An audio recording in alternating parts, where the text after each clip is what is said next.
Are you one of those people who tries to take the perfect shot but gets tricked every time by a DSLR with getting different results than when you expect? Or have you ever been overwhelmed with the 3 factors that affects the exposure? Then that video is made for you.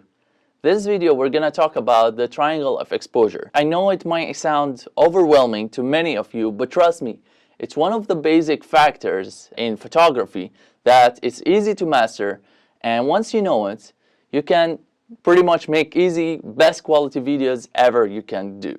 So without further ado, let's start with drawing the triangle and put each variable into one of the corners. We have aperture, ISO, and shutter speed. Since we're talking about triangle of exposure, that means exposure is one of the outcomes. And since they are within one triangle, that means changing one of them can be adjusted and altered by adjusting the other variables. Here's the thing, there is something other than exposure coming out from that triangle. Others may call it differently, but I say it is a quality factor.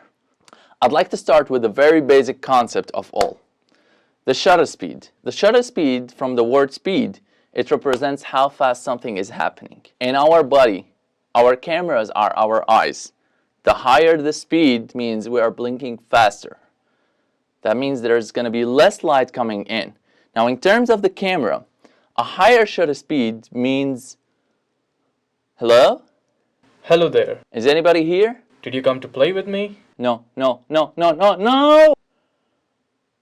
Oh, that was close. So higher shutter speed, it means darker images. On the contrary, if you decrease the shutter speed, that means you're allowing our eyes to pick up more light. And that means in the camera, when you have a lower shutter speed, that means... I see a halo above your head.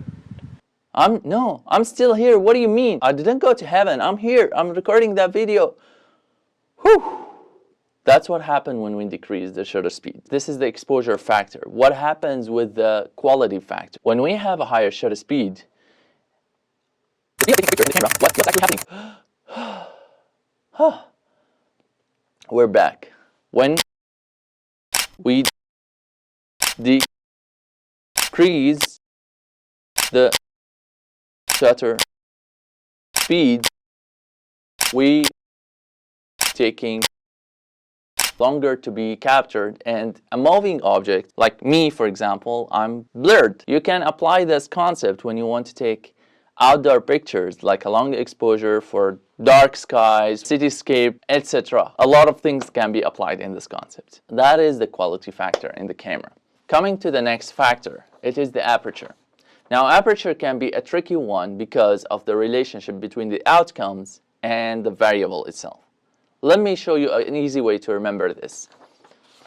I like to demonstrate this with a piece of paper. When you fold that paper into a cone, you can fold it into a wide cone, which has a wide opening, which represents a lower aperture. That means there's more light that comes into the camera because you have more space. You're in heaven, aren't you? No, I didn't go to heaven. I mean, I wish to go, but no, I'm still alive.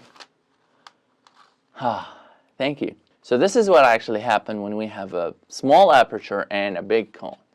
But what happens if we make the cone smaller by increasing the aperture? When we have a smaller cone, that means there's a smaller distance for the light to come in. In the camera, that means that... Hello again. Whoopsie. Thanks again. This is the exposure factor in aperture.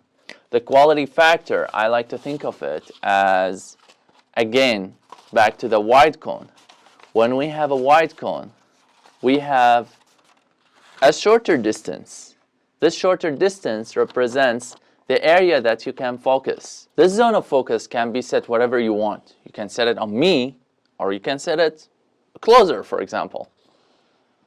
Hey man, what are you doing? I'm just getting my coffee. You're in my video. What do you mean? My bad. Oh, jeez, man, the video is ruined. Is the focus on me right now? Yeah. So coming back to reality, if we increase the aperture, we increase the cone size, which means we have more distance to focus at. You were saying something? No, man, I'm just still talking to the audience. I don't know. I heard something in the hallway. I'm in the video. Yo, is there a problem, guys? No, I think we're okay. I'm sorry, y'all. I mean, I'm sorry. It's a lovely morning. I just need to finish the video. We're approaching the last factor in this video, the ISO.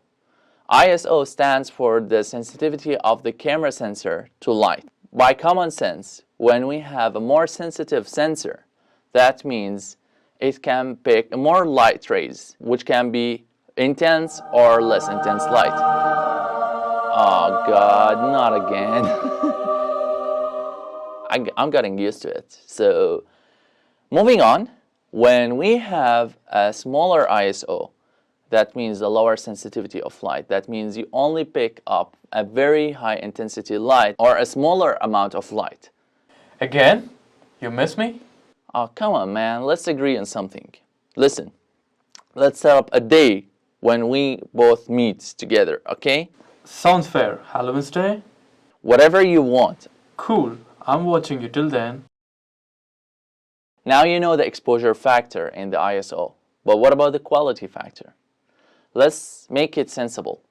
If you are more sensitive to light, that means you're going to record high quality light and low quality ones, which means there will be noise in your picture because you're recording every single light, and quality of your image will be blurred.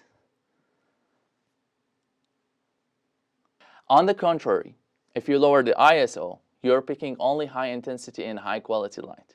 That means you are only taking the high quality image. So to sum up, a higher shutter speed, it means faster images and more dark images. On the contrary, lower shutter speed, it means more blurred images. higher brightness. When we have a lower aperture, that means we have a lower zone of focus and at the same time brighter images, and higher aperture, it means higher zone of focus and darker images. Thank you so much. Nice to see you. Back to the ISO. When we have lower ISO, it means lower sensitivity to light and darker images. Higher ISO, it means higher sensitivity to light, more grain, more noise, and brighter images. Thank you so much. That sums my video, and I hope you liked it.